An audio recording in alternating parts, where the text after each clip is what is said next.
Berdasarkan laporan pimpinan Komisi 2 dan pimpinan Pansus kepada rapat konsultasi pengganti rapat BAMUS pada tanggal 9 November 2022 dan 16 November 2022 meminta perpanjangan waktu pembahasan terhadap rancangan undang-undang tentang perubahan atas Undang-Undang Nomor 5 Tahun 2014 tentang Aparatur Sipil Negara dan rancangan undang-undang tentang landas kontinen sampai dengan masa persidangan ketiga yang akan datang.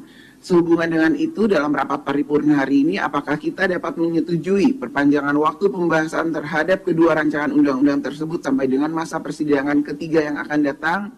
Setuju. Nah, teman-teman, seperti teman-teman lihat pada cuplikan video tadi bahwa Ketua DPR RI, Ibu Puan Maharani, mengesahkan rencana lanjutan pembahasan perubahan atas Undang-Undang Nomor 5 Tahun 2014 tentang aparatur sipil negara. Nah, teman-teman, apa poin penting dari perubahan atau rancangan undang-undang terkait dengan perubahan atas Undang-Undang Nomor 5 Tahun 2014?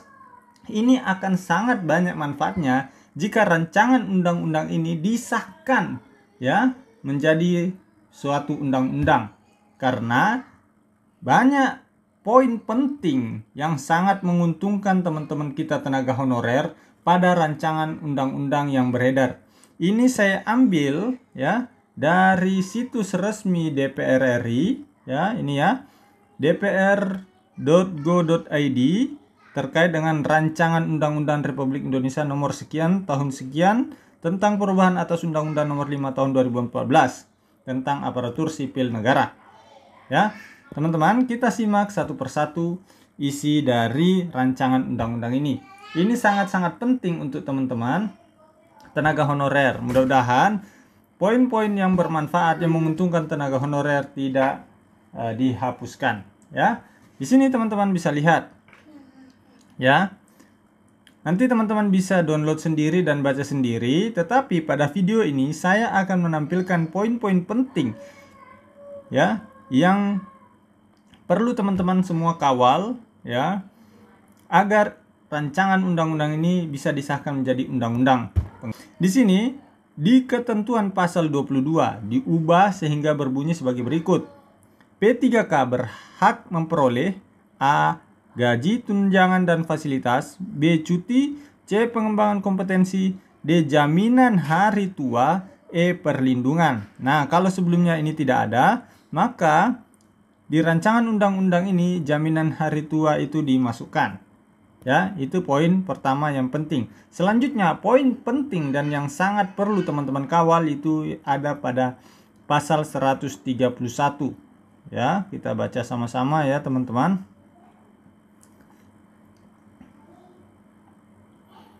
Nah, ini di antara pasal 131 dan 132 disisipkan satu pasal, yakni pasal 131A yang berbunyi sebagai berikut. Pasal 131A. 1. Tenaga honorer, pegawai tidak tetap, pegawai tetap non-PNS, dan tenaga kontrak yang bekerja terus-menerus dan diangkat berdasarkan surat keputusan yang dikeluarkan sampai dengan tanggal 15 Januari 2014 wajib diangkat menjadi PNS secara langsung dengan memperhatikan batas usia pensiun sebagaimana dimaksud dalam pasal 90. Ini ada kata-kata wajib ya. Jadi tanpa tes berarti nanti ini ya. Kita lihat lagi poin kedua. Pengangkatan PNS sebagaimana dimaksud pada ayat 1 didasarkan pada seleksi administrasi ya. Ada cuma seleksi administrasi berarti ya, berupa verifikasi dan validasi data, surat keputusan pengangkatan terkait dengan SK pengangkatan saja. Ini berita gembira untuk teman-teman kita tenaga honorer K2 ya,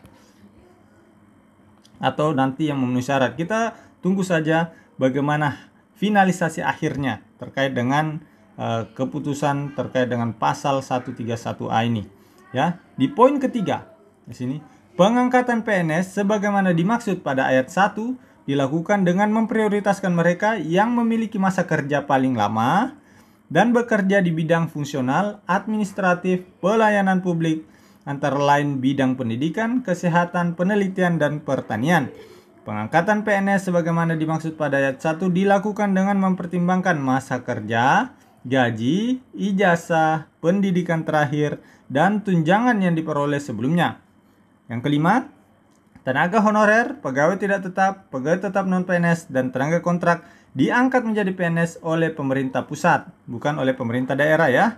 Dalam hal tenaga honorer, pegawai tidak tetap, pegawai tetap non-PNS, dan tenaga kontrak tidak bersedia diangkat menjadi PNS sebagaimana dimaksud pada ayat 1 harus membuat surat pernyataan ketidaksediaan untuk diangkat menjadi PNS.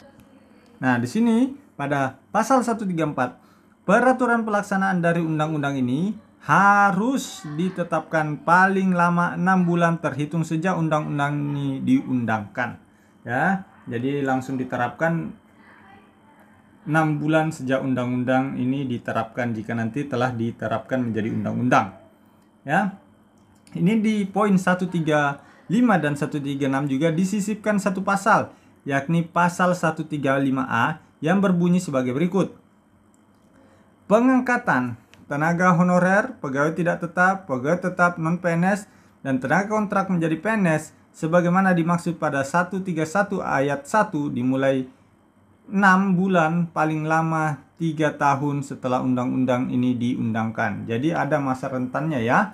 Jadi paling cepat diangkat itu 6 bulan setelah undang-undang diundangkan, dan paling lambat itu 3 tahun setelah undang-undang ini diundangkan. Pada saat undang-undang ini mulai berlaku, pemerintah tidak diperbolehkan melakukan pengadaan tenaga honorer, pegawai tidak tetap, pegawai tetap non-PNS, dan tenaga kontrak. Ya, ini menjawab solusi untuk yang nyambung juga dengan rencana penghapusan tenaga honorer di 2023 ya. Semoga cepat diundangkan sehingga paling cepat teman-teman setelah undang-undang ini disahkan 6 bulan setelah itu telah ada yang diangkat menjadi PNS ya.